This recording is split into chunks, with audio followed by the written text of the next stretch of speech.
if you are on a low carbohydrate diet of any kind, so there's a ketogenic diet, a carnivore diet, any of those diets, whether it's for trying to reverse metabolic disease or whether you're just trying to lose weight, and you are normal, like me, and you make mistakes and you let it slip and you go to a party and you fall off the wagon and you want to know how to deal with messing it up from time to time or how to deal with having a cheat day, then this video is for you.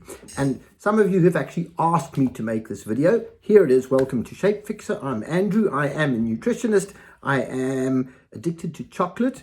I have a low carbohydrate diet and I mess it up every now and again. And it's not the end of the world. So in this video, I'm going to tell you 4 ways you can prepare your body for a cheat if you know in advance. Like say you're going to a wedding or you got your kid's making a cake for her birthday party. Yes, my kids make their own cakes. And 4 things you can do afterwards, the next day, to get yourself back into the correct rhythm without having a whole week of angst and drama. So here we go. What do? When you know that you're going to have a cheat day or a cheat meal, one of the things you can do about 15 minutes before the meal is to have a glass of water with some lemon juice in it.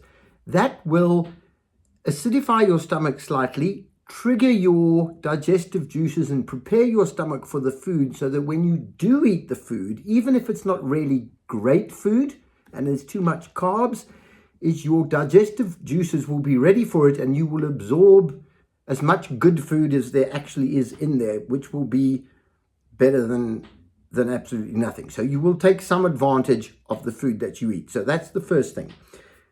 Another thing you can do a couple of hours beforehand is to exercise. And when you go out and exercise, do something quite intense. So if you're going for a run, do some sprints. If you're going for a walk, walk briskly up a hill and burn off some blood sugar and burn off some glycogen that's in your liver. Because then when you eat carbohydrates, a lot of that sugar in the carbohydrate will convert to glycogen rather than going to body fat. Okay, so you want to make space for glycogen reserves. That's the second thing. The third thing you can do is eat slowly. Okay, when you're binging, when you're at your party and you're eating badly, eat slowly, because when you eat carbohydrates, your normal hormones that tell you when you're full don't work properly. So the only time you stop is when your stomach is so full and so stretched that you start feeling the stretch pressure through your nervous system. And by the time your brain registers that, you're actually too full. You've eaten too much. So if you slow down, let the food come in, let your stomach start to stretch, your nervous system will keep up and you will know that you're full and you will stop a bit earlier than you would have if you'd been eating quickly. So that will be a way to stop eating too much. And the third thing you can do is when you're eating snacks at a function, look for snacks that have some protein in them. Don't just eat the sugary carbohydrate ones. Look for something with protein in it, because that protein will help to fill your stomach. And the extra insulin boost that you get from the carbohydrates will actually be quite useful in digesting or absorbing the protein that you eat. So you'll get a little bit of benefit from that, and you will eat less sugar because you're eating some carbohydrate. Okay, so those are the 4 things you can do to prepare yourself. There's a bonus 5th thing that you should do, and that is save this video. Save it somewhere so you can watch it again when the time comes, because you're not going to remember all these points, and just watch it before you go. What do you do the next day? Because the next day, understand you are going to feel terrible. Not guilty terrible, physically terrible, because you have your carbohydrates, your insulin level goes up. When the insulin level comes back down, it crashes down and you get the munchies and the shakes and you feel hungry and you have this irresistible urge to go back to the fridge or back to the kitchen and get some more food. So know that that's going to happen. Make the deal with yourself beforehand that you know that's going to be like that and you're going to pay the price, but be strict with yourself and make sure you don't eat in the morning.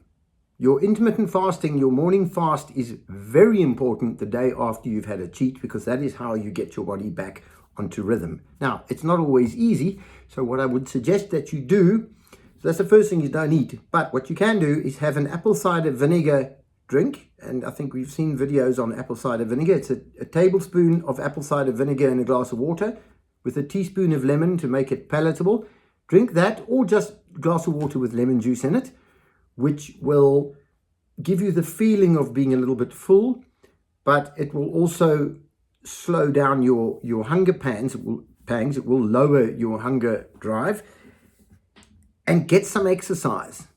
Go and get some exercise and burn off the sugar that you had, which is now stored as glycogen, because you prepared your body for that, remember? Burn that glycogen off. You will also lose weight, because glycogen, which is the way we store sugar in our muscles, holds a lot of water too. So you'll burn that off, and then the water will also go. So don't eat. Have a lemon juice and water. Go for a walk and get some exercise. Okay, those are the third thing. And the fourth thing is the carbohydrate binge will play havoc with your electrolyte levels, your salt levels. So make sure you have an electrolyte supplement, which is salts, so potassium, magnesium, but also vitamin B complex, because the sugar and the sugar and the insulin will also sabotage the balance of your vitamin B complex in your body. So take an electrolyte and a vitamin B supplement, go for a walk, have a glass of water with lemon juice in it, and be strict with yourself and do not eat until lunchtime. And you'll be fine. You'll be back on the routine, and you will hardly even notice that you'd had a cheat. Hardly. Okay. It doesn't work if you go and do it every day. But every now and again, if you need to break the low-carb diet, it's fine. You can do it. 4 things to do before, 4 things you can do afterwards. Share this video with everybody else who struggles with this, anybody who needs to understand that there is a way to deal with this and that it is okay. Thank you for watching, thank you for sharing, and thank you for subscribing to our channel.